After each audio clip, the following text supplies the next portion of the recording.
Hello, here we go. It's the Cop-Out Podcast.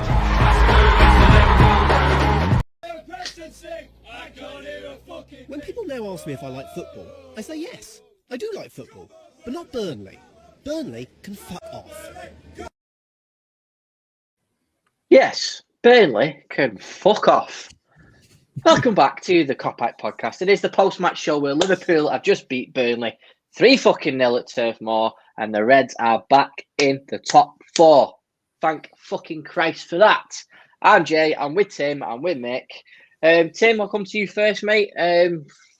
Yeah, fucking what a result, mate. It's weird, to be honest. I mean, you would have told me this would have happened about a month ago, I would have laughed in your face, to be honest. I thought we were going to fall out of the top 8 at one point.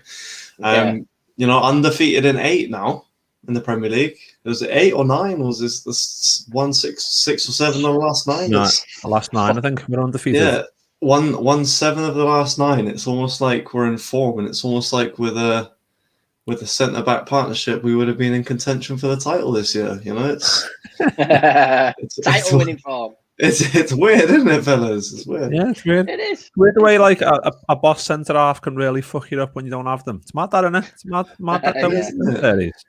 Yeah, exactly. Fucking hell. I mean, boys, if we look at as the game started, I said at the show for the team news that I think it was important that we had a fast start.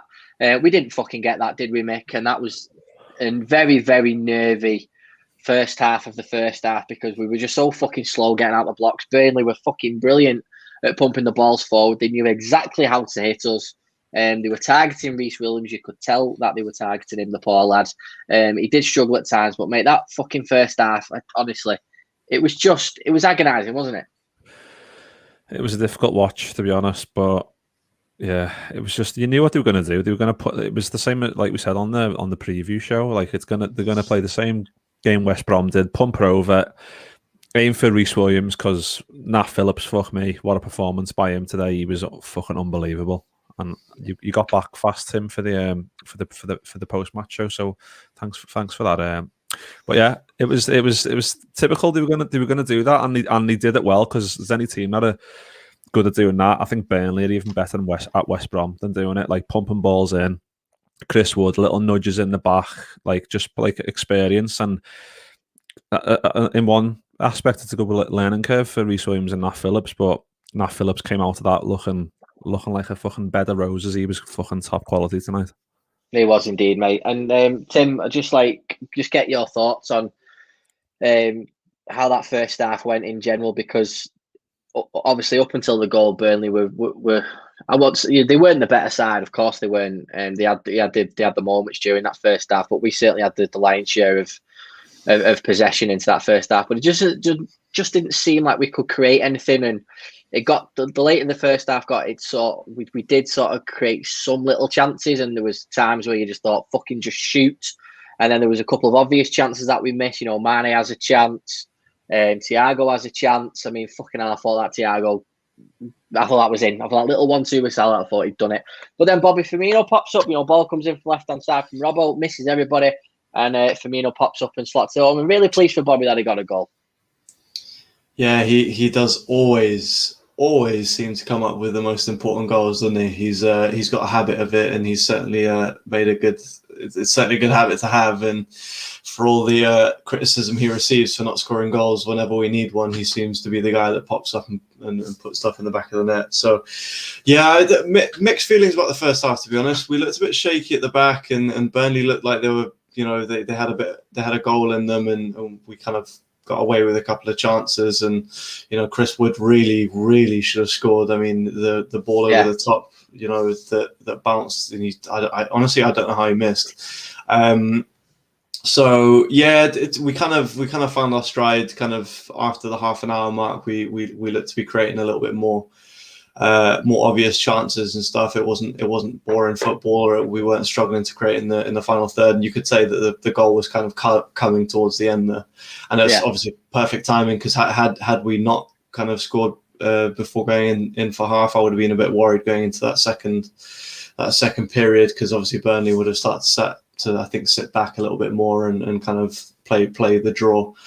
So yeah, mixed feelings, but then again, I've had mixed feelings about the season, and yeah, that's it, mate. And right at the death, it's come good. So yeah, no, absolutely spot on, mate. Like I said, right at the death, it had come good. So Mick, that puts us, sort of in control going into half time, because the perfect time to score is a couple of minutes before half time. Everyone always says that. So for me, I felt a little bit more relaxed going into the second half then, because I felt like when we do go 1-0 up, and in a situation like that as well, we're usually, when we come out in the second half, we're usually really controlling with the ball. And we're going to come on to Thiago Cam in a minute, but your feelings going into that second half, because it wasn't long before we were 2-0 up with Big Nat Phillips getting his head on the ball. We've always been climbing for him to get a goal for a long time now, but Liverpool started that second half really well, didn't they? Yeah, and it's like Tim said, like you could see the nerves in those at least first 15, 20. You could see the nerves we weren't passing the ball. It was just nerves were there. I think you seen Robbo at one stage. Thiago tried to play him at a ball over on the left, and he turned around doing this to him, like just calm down. And I think after that we started to get our foot on the ball, and then obviously, like you said, the goal calmed us down completely. And then I knew second half we just need to get that early goal. And what was it, like 5-6 minutes after the restart, wasn't it, that Phillips got his goal? Fucking hell, I'd love to see a stat on how many times his head touched the ball tonight, because fucking yeah, including the goal, he was, oh mate, I can't praise him highly enough. He was just fucking quality. But yeah, once that goes in, I think we're all like, yeah, come on now.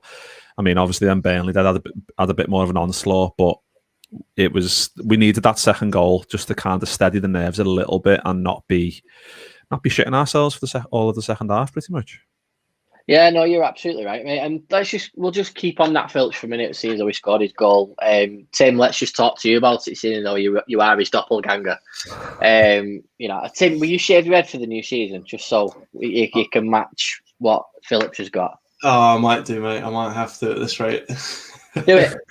Shaving your head's not a bad thing, mate. You should crack on and do it. So let's just talk about Nat Phillips. I think Martin Barton has joined us, and he says, even gents, Nat Phillips was a man mountain tonight. Great character.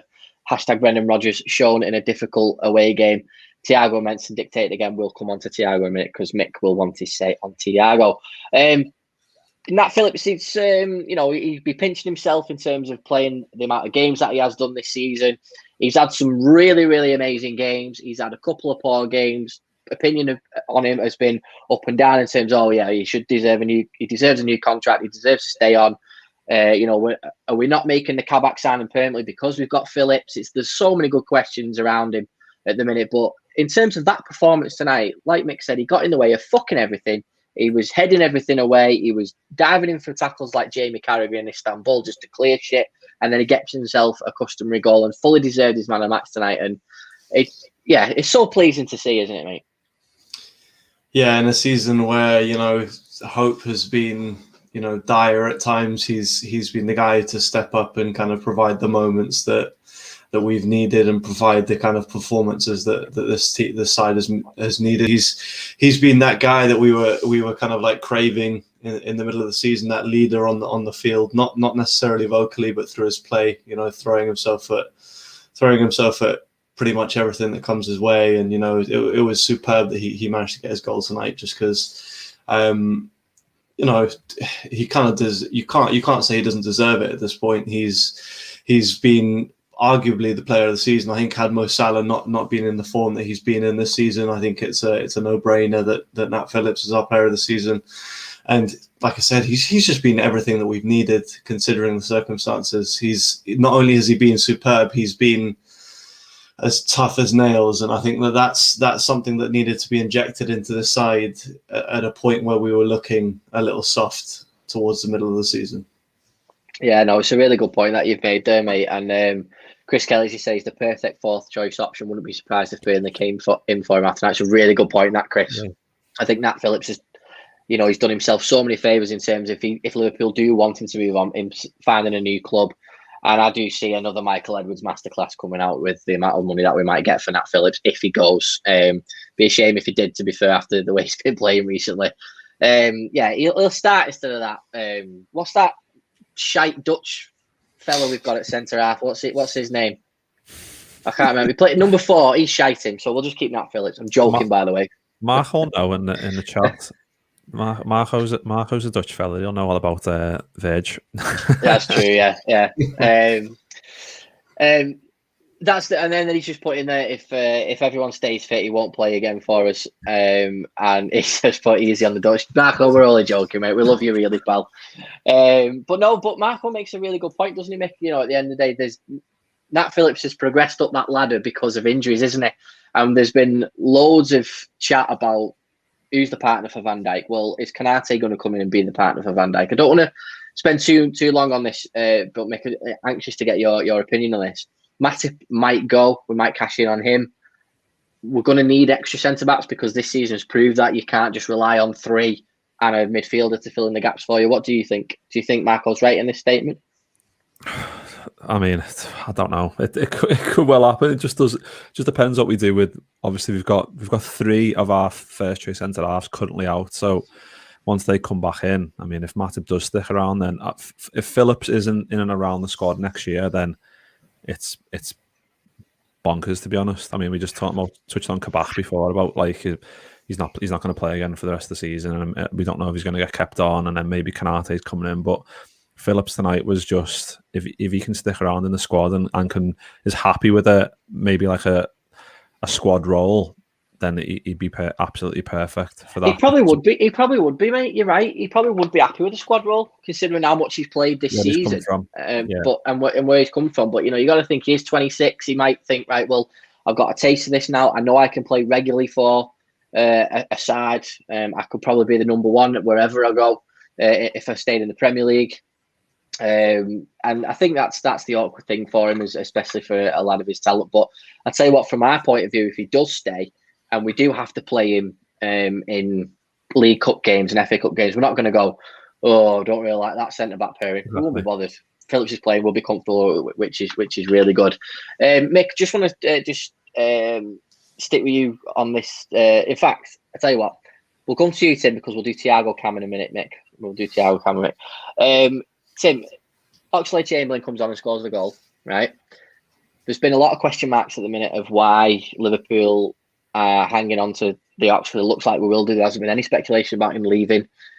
The one thing I think that the Ox does bring to this side from a midfield perspective is goals, and that proved that tonight. If the Ox can stay fit and he gets in those positions and he's got goals in him, and every time he plays, he usually looks like he's on it to get a goal. And it was proved tonight because fucking hell, what a goal that was! That was typical Ox, that with a bullet finish. Yeah, he is. You see, it's odd because he's a superb midfielder. I mean, anyone that's watched him for any period of time knows that.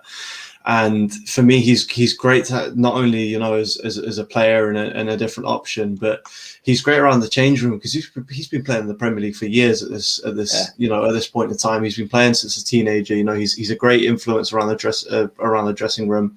Great experience in the Premier League. Played in the Champions League. Scored important goals. But the most important thing for me is that you can, when he's fit and when he's healthy, you can bring him off the bench and he will, or start him in a midfield 3, and he will give you something completely different to anyone that we have.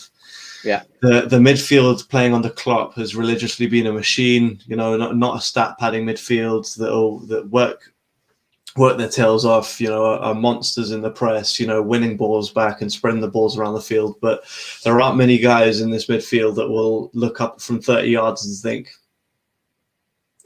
I'm going to have a pop here, and that's something that I don't think Klopp wants to get rid of. I think that he sees it as an advantage, and we all know that when Ox is fit, he's absolutely superb. And I love the way he plays. He's always aggressive. He's always looking to drive forward or have a go and trying to create something instantly as soon as he picks up the ball. And I think that at times this is something that the side lacks. So for me, even if there's an offer for him, I keep him around because of the chance he has one healthy season, he could be crucial for us at any given point. Yeah, Mick, your thoughts on the Ox, because it has been again another up and down season for him. There's been plenty of people on social media that have said we need to cash in on him. I don't know how many other midfielders we're going to be bringing in if Genie leaves. Klopp clearly likes Oxlade-Chamberlain, because there's been times when we've thought that when Naby Keita had the time where we all wanted Keita to play games or come on as a sub, he hasn't. The Ox has come on instead. So Klopp really sees him as like, I liken it to the Lallana situation. Whenever Lallana was out for a long period and he'd come back, Klopp, it was always Klopp's first choice to get back into the side, wasn't it? And the Ox seems like it's the same now, doesn't it? Yeah, it's an interesting with Ox, because he's coming up for, he's going to be 28 in August. So I understand people clamoring saying we need to get rid, because it's like he's coming into his prime. Is this the best he's going to get after the bad injuries he's had? Is it the right time to sell him now? Otherwise, is he going to just go on a slippery slope downwards maybe and lose a bit of that pace and whatever else you do as you get towards 30 and whatever? But tonight proved it again. Boss left foot finish. He comes on and does that, and he can do that. And like I've just put in the chat there, the more positions he gets better at, the better for us, because we can, if he's happy to stay around and stay in the squad, then and we get injuries, and he can plug those holes the best he can. If he's happy doing that, surely we're happy to have him, because he's a quality player. It's just whether he wants to stick around or whether he wants to go off and maybe, like we said with Nat Phillips, maybe wants to go and play first team football for another team, because we know we could do it for most teams in the Premier League. Oxlade-Chamberlain, because he is that good. But it's good. That's why I'm thinking this summer's going to be huge, because there's so many question marks over so many players, and with the whole Super League and FSG thing, there's a lot of question marks of how much we're going to spend, and people think we're going to go big. So there's a lot of to and fro maybe in terms of what we're going to do. But yeah, I'd definitely keep him around. I mean, I've probably said the opposite to that at some point on a podcast, but when he pops up and scores goals like that and he's celebrating like he did, and he's obviously a huge fella in the dressing room and whatever else, that you want those players around, because they're worth the weight in gold. I was just about to say that, mate. He's got that personality, hasn't he, around the club that everybody loves. You know, he's constantly being asked by the YouTube channel to do bits and pieces. He clearly loves the club. And one of the things that's really important as well, you know, as from a family perspective, obviously he has got a baby on the way now as well, and that's going to have a factor in the decision he makes. You know, if he's settled where he is right now in Liverpool and where he lives and stuff like that, why would you move that? Why would you move your pregnant girlfriend somewhere else and have that rigmarole? And, you know, all right, yeah, she's in the early stages, but it's one of them where you're going to have to make that decision right now, because you can't be doing that, you know, in the second or third trimester of a pregnancy and stuff like that. I know that sounds really weird being on a podcast, but those are the things that you need to think about. And because believe me, you don't want any of that shit, do you, Tim? In that third trimester, trying to move house while your missus is pregnant, it's a fucking nightmare. Just don't do it. Don't disrupt it. It's like just don't do it. Just don't do it. And Chris Kelly said the exact same thing as well. He said, I don't think he'll move now with a new arrival. Absolutely spot on. So, mate, let's go on to Thiago Cam. So let's just talk about that. So here we go. Thiago Cam's on. So, Mick, there's a stat here, right? So 85% possession we had in that game, okay? The majority of that will have come because of Thiago and the way he spreads the balls, or his balls all over your face. And aerial duels, can't read tonight, was 67%. Now, again, I'm always mesmerised by a fella as small as Thiago compared to everybody else managed to win so many fucking aerial duels, and it really does impress me. Gives hope for people like me who are only 5'10". So Mick, Thiago Cam, off you go. Pop up. Go on. We'll just switch you and Tim around. There we go. Run out of words to describe the fella, to be honest. He's boss, isn't he? He's boss. You know what? I saw someone put something on Twitter and it proper made me chuckle, where, you know, that Thiago, that little turn he does where he does drinks inside and he goes that way. And it's like when you don't honest, you know, like when you're back in school and there'd be a dog run on the playground and you chase after it. Then the dog would just like do that and then it'd run up in the opposite corner. That's what he does. That's what he does. But he's got a ball on his feet, which on strings, and he's just a fucking. Oh, I love the fella. But there we go. We've got the How Are We Thiago t-shirt on. There we go. What's that from?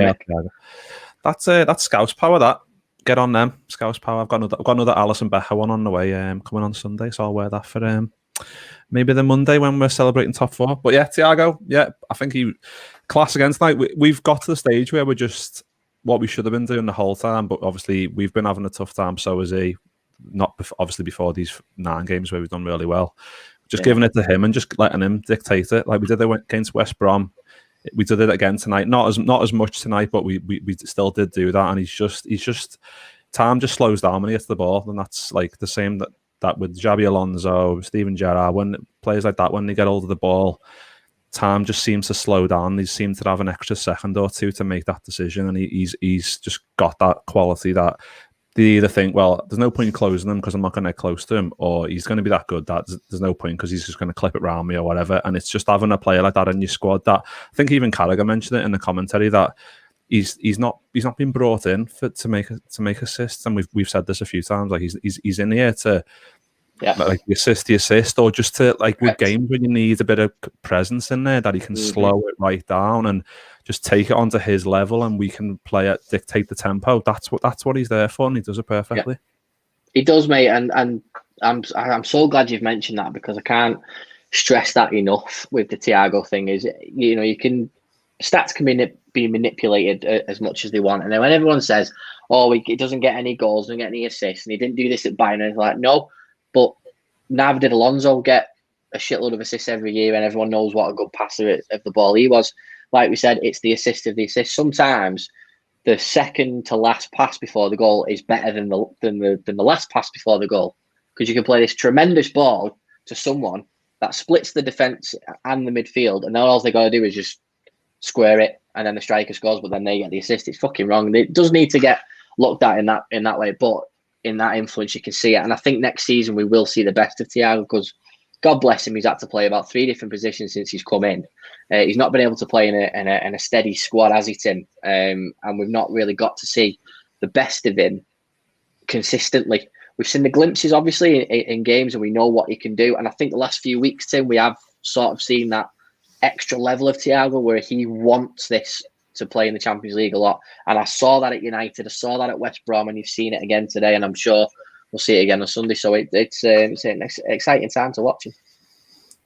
Yeah, he's certainly grown into his role, and now that he's had a bit of consistency, you know, alongside him and in his role, he's looking like the Thiago that we all, you know, came to expect from day one. Now, I think that he was on that level, you know, when we were playing with a full squad. I mean, we'll all point out the second half at Chelsea where he just, you know, he just, you know, flashed off your screen because it was, you know, it felt like he was the only guy on the pitch. He, you know, he's constantly had the ball at his feet, and, you know, just completely dictating play. So he's kind of found that form again, and I reckon again it's to do with the consistency with the players, you know, around him. He's not constantly having to change up. You know, we talk about centre back partnerships and stuff. It's the same in the midfield, really, isn't it?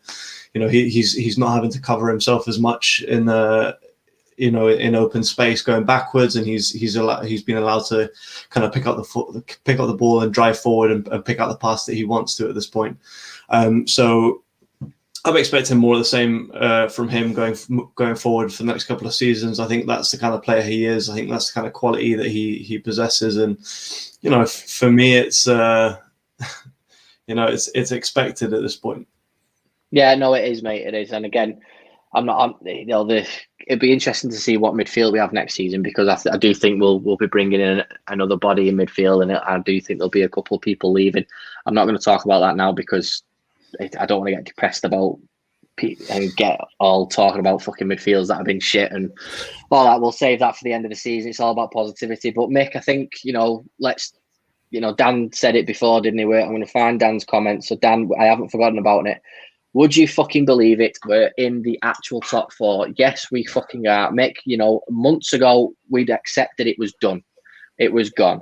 Then we get drawn back into it again because of results that have happened around us and our level of consistency, like you boys said at the beginning.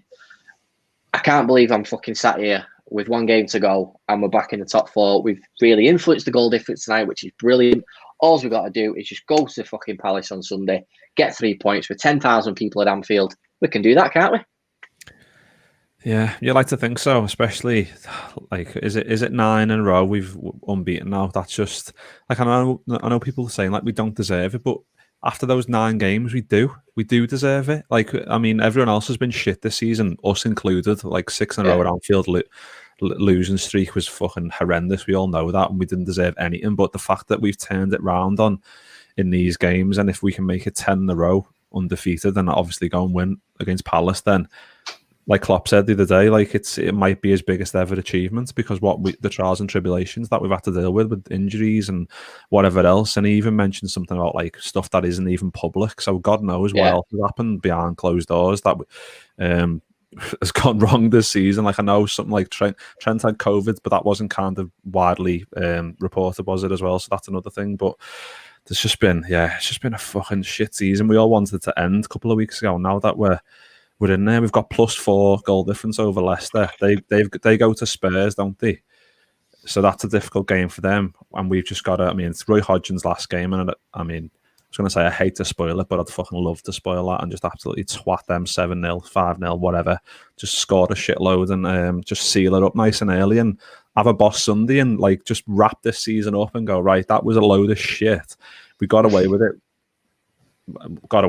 But by being really good in the last third of the season, but we can't do that again, and we won't when we get all those players we just talked about before, the likes of Van Dijk and fucking Gomez and Matip and Henderson, and just like the list goes on, the players that we've missed, and they're so crucial.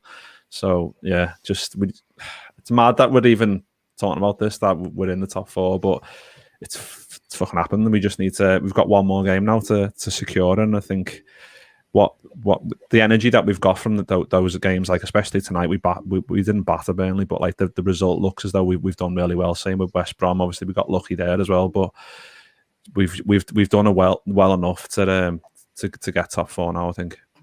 100%, mate. Tim, I think when you'd look back at the way this season's gone now, it's 4th place is definitely a success for Liverpool. Not under normal circumstances over the last couple of years, you wouldn't say 4th place and no trophies is a successful season. It's an expected season to finish in the top 4, regardless of what happens with Liverpool and stuff like that. So you would expect us to finish in the top 4 every year, regardless of the way we're playing.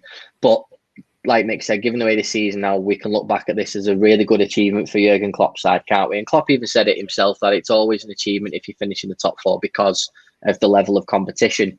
But I think it's extra special this year for us, really, by doing that. We've had such a high win in the league and winning the Champions League last couple of years, and to get there now after everything we've put up with this season, and like I said, the people in the comments have said it, maybe you said who would have thought after Newcastle game would be sitting in 4th now going into the last game. You bite their hand off with the results against Newcastle and Leeds, wouldn't you? So it's unbelievable. And Tim, how are you feeling about it all? Are you just the same as Mick and just can't believe it?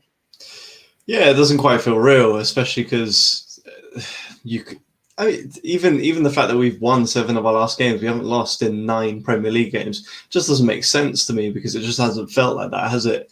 And no. Put it this way, Leicester play on Saturday, we play on Sunday. If Leicester lose to Tottenham, we would have made the top 4 with a game to play. Like, if you would have, never mind the Newcastle game, let's push it back to, a month before when, we're losing 6 straight at Anfield. You're going, yeah, well, listen, guys, we're going to finish, potentially about 3 points behind Man United in second. Yeah, would you genuinely believe anyone that said that? No, you wouldn't. And to think that, it's potentially going to finish within 15 points of City, given that this is some great City side and all this, I'm not gonna. No one can convince me that had we not had our full side this year, we wouldn't have won the Premier League again.